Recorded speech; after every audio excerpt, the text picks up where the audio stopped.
छाती से पुकार उठ रही है। मुझे बुलाया जा रहा है। हाँ कमल नयन, संकट बढ़ रहा है।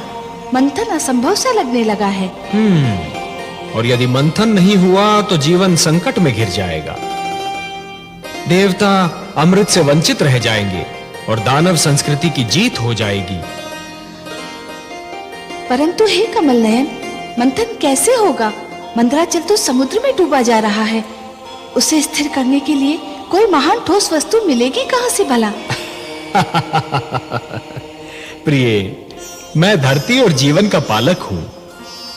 धरती और जीवन की रक्षा करना मेरा कर्तव्य है।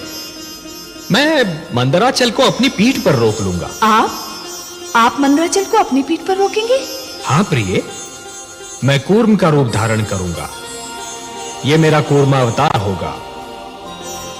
दूसरा अवतार, मंदर पर्वत मेरी पीठ पर टिक जाएगा और फिर समुद्र मंथन में कोई कठिनाई ही नहीं होगी। परंतु हे कमल नयन, आपने तो कहा था कि आप मानव लोक पर उसी समय जाएंगे जब मानव कल्याण को कोई संकट होगा।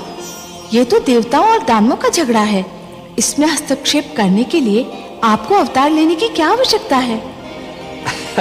हे महादेवी, मैंने कहा ना कि यदि सागर मंथन नहीं हुआ तो दानव संस्कृति जीत जाएगी, और यदि दानव संस्कृति जीत गई तो सर्वप्रथम मानव संस्कृति को मिटा देगी।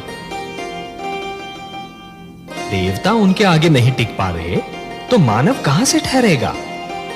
वो तो और भी दुर्बल है, और इसीलिए यह देवताओं और दानवों के झगड़े से अधिक मानव कल्याण का प्रश्न है। मुझे जाना ही होगा। और मैं, क्या मेरे भाग्य में फिर वियोग की घड़ियां लिखी हैं? प्रिय, वियोग के उपरांत जो मिलन होता है उसका आनंद ही कुछ और होता है। वियोग तो मिलन की मिठास बढ़ा देता है प्रिय, और फिर यह वियोग इतना लंबा नहीं होगा। हम शीघ्र फिर मिलेंगे।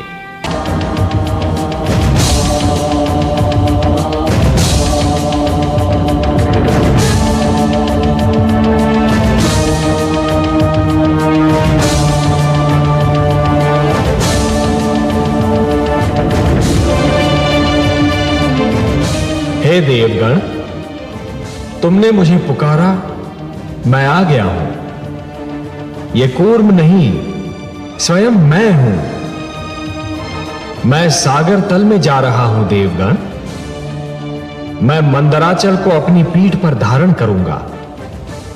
फिर मंदराचल कदापि नहीं डूबेगा और तुम देव और दानव सरलता से सागर मंथन कर सकोगे।